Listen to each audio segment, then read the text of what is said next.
அடிக்கடி நான் சொல்லுவேன், ஒரு 15 வருஷத்தை 20 வருஷத்தை கண்ணை மூடி திரும்பி பார்த்தீங்கன்னா நமக்கே கஷ்டமாக இருக்கும். நம்ம நடந்து வந்த பாதைகள், நம்ம வடித்த கண்ணீர், பட்ட பிரயாசம். ஆரம்ப நாட்கள்லாம் ஒரு தலையணைய அக்கா தங்கச்சி அண்ணன் தம்பி 2 பேரும் அந்த பக்கம் இந்த பக்கம் வச்சு படுத்த நாள் இருக்குது. பழைய துணியெல்லாம் மஞ்சள் பை உள்ள சுருட்டி வச்சு அன்றைக்கி நல்லா தான் தூக்கம் வந்துச்சு. அன்றைக்கி சுகரும் இல்லை, ப்ரெஷரும் இல்லை, எதுவுமே இல்லை. இன்றைக்கி பல விதமான பேஸ்ட் வந்துருச்சு. அன்றைக்கி பார்த்தீங்கன்னா கறியெல்லாம் அப்படி வச்சு இடித்து உப்பெல்லாம் வச்சு இடித்து அன்றைக்கி பல்லெல்லாம் வெள்ளையாக இருக்கும். இன்றைக்கி பேஸ்ட்டு வைக்கிற பல்லெல்லாம் மஞ்சளாக இருக்குது. 2 சேலை 2 வேட்டி அப்படி தான் இருக்கும். அதை துவைச்சு கட்டும்போது ஒரு புதுசாக பயங்கரமாக இருக்கும். இன்றைக்கி பலது இருக்குது. எது கட்டுறதுன்னு கன்ஃபியூஸில் சில ஆள் பாருங்கள் முன்னாடி கருப்பாக கட்டிட்டு வந்துருக்கு. அல்லேலூயா. எதை கட்டுறதுன்னு தெரில, நிறைய இருக்குது. அவ்வளோக்கு கத்த நம்மளை மாற்றிட்டார். ஆனால் நடந்து வந்ததை கொஞ்சம் திரும்பி பார்த்தீங்கன்னா அவ்வளோ கஷ்டம்.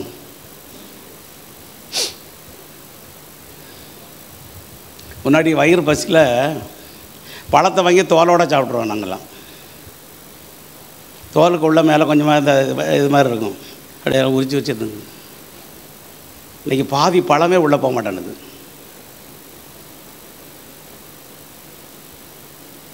எவ்வளோ திரும்பி பாருங்கள், உங்கள் குடும்பத்தை திரும்பி பாருங்கள், நடத்தின வழியை திரும்பி பாருங்கள். அப்போ தான் ஆண்டவர் மேலே ஒரு டேஸ்ட்டு வரும். மற்றவங்க கட்டிகிட்டு இருக்கதை பார்த்துருப்போம், என்னைக்கு நான் இப்படி கட்ட போகிறேன். ஆனால் இன்றைக்கி உங்களுக்கே கன்ஃபியூஸாக இருக்குது. கர்த்தர் எவ்வளவு அற்புதமாக நடத்தி வந்திருக்கிறார். நீ போகிற இடமெல்லாம் உன்னை காத்து நான் உன்னோடு கூட இருந்து. அல்லேலூயா. நமக்கு தான் அந்த வாக்குத்தத்தம். ஆமென் சொல்லுங்கள், ஆமென் சொல்லுங்கள். எவ்வளவு அற்புதமாய் ஆண்டவர் நம்மை நடத்தி வந்திருக்கிறார். ஆண்டவருடைய நாமம் மகிமைப்படுவதாக. நம்முடைய ஜெபம் வெற்றிகரமாய் மாற நம்ம என்ன செய்யணும் அப்படின்னு தான் நம்ம தியானித்து கொண்டு வருகிறோம். முதல்ல பார்த்தோம், தாழ்மையாய் இருக்கணும்.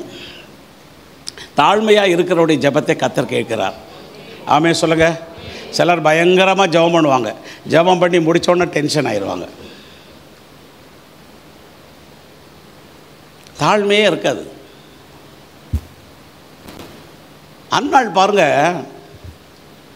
ஆலயத்துக்குள்ளே போகிறா, ஜெபம் பண்ணிகிட்டே இருக்கிறான். ஏலி உட்கார்ந்து பார்த்து, பெரிய பாஸ்டர் அவர், பிஷப்பு, குடிச்சிருக்கிறியா?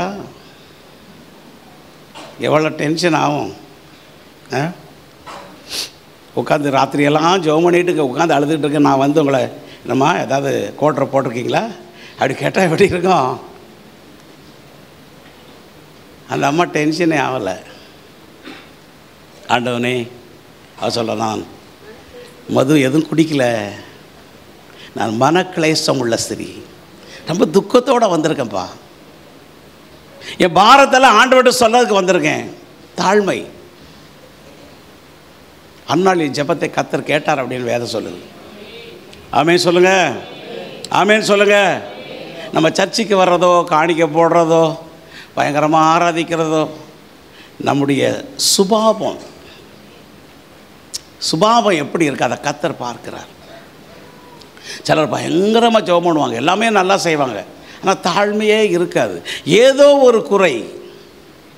தாழ்மை உள்ளவனை கர்த்தர் நோக்கி பார்க்கிறார் அப்படின்னு வேதம் சொல்லுது. ஆமென் சொல்லுங்க, ஆமென் சொல்லுங்க. யாரை அடிக்கடி நான் சொல்லுவேன், யாரையும் ஏளனமாக நினச்சிடவே கூடாது. எல்லாருடைய உதவி ஒரு நாள் நமக்கு தேவைப்படும்.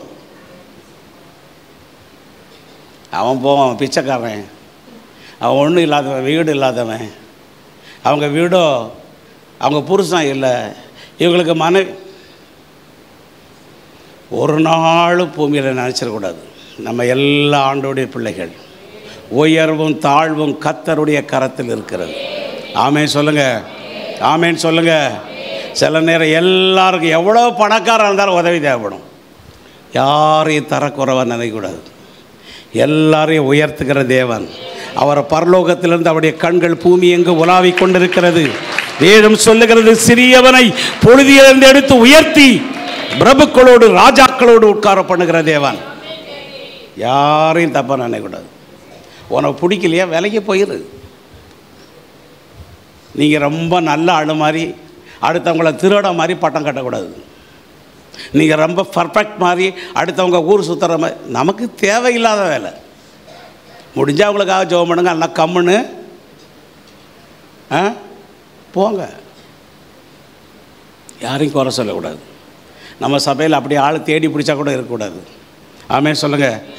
எனக்கு நான் ஒவ்வொரு நாளும் ஜெபிக்கும் போது ஜெபம் பண்ணுவேன், ஆண்டவரே உங்கள் அழைப்பு வர்றதுக்கு முன்னாடி எங்கள் சபைகார் எல்லாரும் தரித்திரராக நான் அவங்கள பார்த்துட்டு போகக்கூடாதுப்பா. எல்லாம் செல்வந்தர்களாக, செழிப்புள்ளவர்களாக, ஆசீர்வதிக்கப்பட்டவர்களாக, அப்படி தான் ஜெபம் பண்ணுவேன். காலைல கூட ஜெபம் பண்ணேன். யாரும் கடன்காரனாக நான் பார்த்துட்டு போகக்கூடாது. அடுத்த ஆள்கிட்ட சபையை நான் விட்டுட்டு போகும்போது எங்கள் அப்பா, எங்கள் பாஸ்டர் அவ்வளோ பேரும் கடன்காரனாக வச்சுட்டு இருந்திருக்காரு அப்படி சொல்லக்கூடாது. 26 நீங்கள் போகும்போது கடனே இல்லாத ஆளாக போகணும். சிலருக்கு சில ப்ராக்டிஸ் இருக்கும். ப்ராக்டிஸ் அம்மா காரக்குழம்பு செய்த மாதிரியே பொண்ணு செய்யும். அம்மா தக்காளி சாதம் செய்த மாதிரியே 3 நேரம் தக்காளி சாதம் பிள்ளைகளுக்கு போடும். அப்படி ஆளாக இருக்கக்கூடாது. இப்போ நிறைய வாட்ஸ்அப்பில் நிறைய வந்துடுது. உங்கள் சமையலில் கூட நீங்கள் டெவலப் ஆகிட்டே இருக்கணும். ஒரே காரக்குழம்பு உப்பு இல்லாமல் காரத்தோட புளியோட மீன் குழம்பு நிறைய வெரைட்டியாக வருது. கொஞ்சம் ட்ரை பண்ணி பாருங்கள். சோம்பேறி தானே சிலருக்கு, பயங்கர சோம்பேறி தானே. கலைக்கு ஊற்றிக்கு தாளித்து இறக்கடா இல்லை. சமையல் அப்படின்னு ஒரு பெரிய கலை, சமையல் கலை. அதுக்கெல்லாம் கிருபை வேணும். அடிக்கடி சொல்லுவோம் பாருங்கள், மக்கத்தூரிய நாட்டு சபைக்கு தேவன் அளித்த கிருபை உங்களுக்கு சமைக்க கிருபை வேணும். ஆமென் சொல்லுங்கள். ஆமென் சொல்லுங்கள். சாப்பிட்றதுக்கும் என்ன வேணும்? சிலருக்கு எந்த குழச்சி கொடுத்தாலும் தின்னுட்டு போயிடும். அப்படி ஆளாக இருக்கக்கூடாது. டேஸ்ட்டாக சாப்பிடணும். குவான்டிட்டி கிடையாது. எப்படி சாப்பிடணும்? ஒரு டப்பா சாம்பார் வச்சுட்டேன்ப்பா 3 நாளாக அப்படி சாப்பிடக்கூடாதுப்பா. கொஞ்சமாக இருந்தாலும் டேஸ்ட்டாக சாப்பிடணும்ப்பா. ஆமென் சொல்லுங்கள். பக்கத்தில் தட்டி சொல்லுங்கள், டேஸ்ட்டாக சாப்பிட்ணும். ஐபிசியில் இருக்க ஆளெல்லாம் டேஸ்ட்டாக சாப்பிட்ணும். இவ்வளவு சாப்பிட்டேன் அப்படி இருக்கக்கூடாது. கொஞ்சம் சாப்பிட்டா கூட பரவாயில்ல. அப்போ நீங்கள் உங்களை டெவலப் ஆகிக்கிட்டே வரணும். உங்கள் பிள்ளைங்களுக்கு எது விருப்பமோ அதை கற்றுக்கொள்ள வேண்டும். ஆமென் சொல்லுங்கள். அவனுக்கு கற்றுக் கொடுத்து டெவலப் ஆகிட்டே இருக்கணும். நம்மளை விட நம்ம பிள்ளைங்களுக்கு ரொம்ப நாலேஜ், நம்மளை விட நாலேஜ். எனக்கு ஃபோனு வந்தால் எடுப்பேன், அவ்வளோதான் தெரியும். யூடியூப் பார்ப்பேன் சில நேரம், வேறு எதுவுமே தெரியாது. ஆனால் நம்ம பிள்ளைங்களுக்கு இப்போ கையில் கொடுத்து பாருங்கள். கிரிஜா பொண்ணுகிட்ட கூட ஃபோனை அக்கு வேறு ஆணு வேற பார்க்கும். தெரியும் எல்லாமே. நம்முடைய பிள்ளைங்களுக்கு நம்மளை விட நல்ல ஞானத்தை கற்று தந்திருக்கிறார். ஆமென் சொல்லுங்கள். அதை சரியாக பயன்படுத்துவது அவங்க கையில் இருக்குது. சரியாக பயன்படுத்தினா வாழலாம், சரியாக பயன்படுத்தினா வாழ வழியாக போகலாம். அவ்வளோதான்.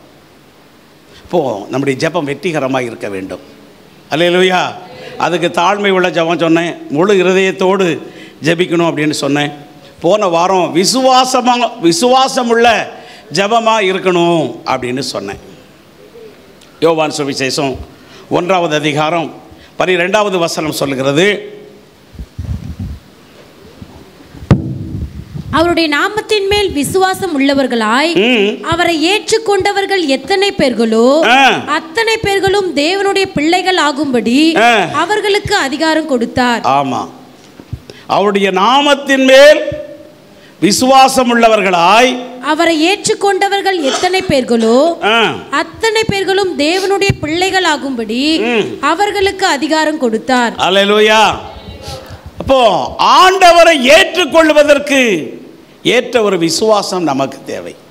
ஒரு தேவனுடைய பிள்ளைகள் ஆண்டவரை நன்றாக அறிந்து கொள்ளுகிறவர்களாக நாம் இருக்க வேண்டும். அதான் அந்த வசனம். திரும்பி வாசிமா. அவருடைய நாமத்தின் மேல் விசுவாசம் உள்ளவர்களாய் அவரை ஏற்றுக்கொண்டவர்கள் எத்தனை பேர்களோ அத்தனை பேர்களும் தேவனுடைய பிள்ளைகள். ஆண்டவரை ஏற்றுக்கொள்ளுகிற ஒரு மனப்பக்குவம் நமக்கு தேவை. அவர் என்னுடைய தேவன், அவர் என்னுடைய குறைகளெல்லாம் நிறைவாக்குறவர், அவர் என்னோடு கூட வருகிறவர், என்னை பாதுகாக்கிறவர். ஒரு நல்ல அறிவு ஆண்டவரை குறித்து இருக்கணும் நமக்கு. சில நேரத்தில் ரொம்ப ஆண்டவரை புரியாதவங்களா போயிடுறோம், மற்றவங்கள புரியாதவங்களா போயிடுறோம். இது சாத்தானுடைய பெரிய தந்திரம்.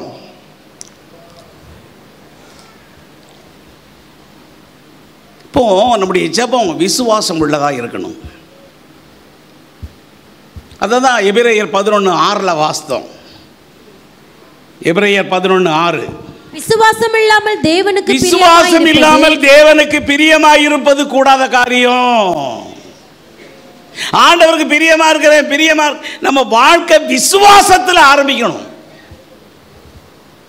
எபிரேயர் 11:1 சொல்கிறது, விசுவாசம் என்பது நம்பப்படுகிறவைகளின் உறுதியும் காணப்படாதவைகளின் நிச்சயமாயிருக்கிறது. ஆண்டவரை பார்க்கல, ஆனா அவருடைய கிரியைகளை நன்றாக அனுபவிக்கிறோம். ஒரு காரியத்துக்கு நம்ம ஜெபிக்க ஆரம்பிச்சா எனக்கு ஆண்டவர் தந்துட்டாரு. அந்த விசுவாசத்தோட ஜெபிக்கணுமா. நம்ம கலன்னு ஜெபம் பண்ணுவோம், ஜெபம் பண்ணதே என்னன்னு தெரியாமல் போயிடும்.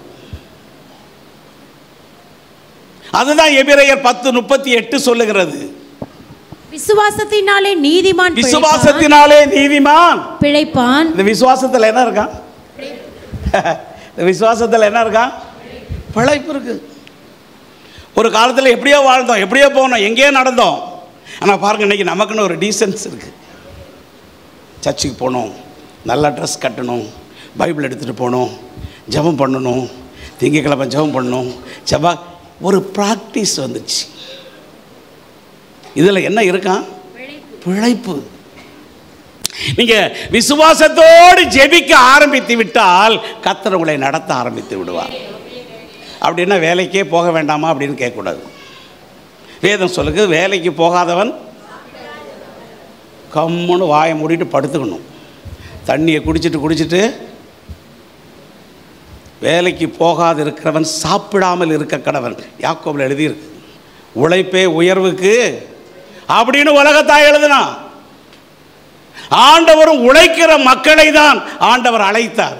கடினமாக வேலை செய்கிற பேதுருவை கூப்பிட்டார், யோவானை கூப்பிட்டார், அந்திரேயாவை கூப்பிட்டார், வாங்க என் பின்னாடி உங்களை மனுஷனை இப்படி. ஒரு சோம்பேறி பயலை கூட ஆண்டவர் கூப்பிடவே இல்லை.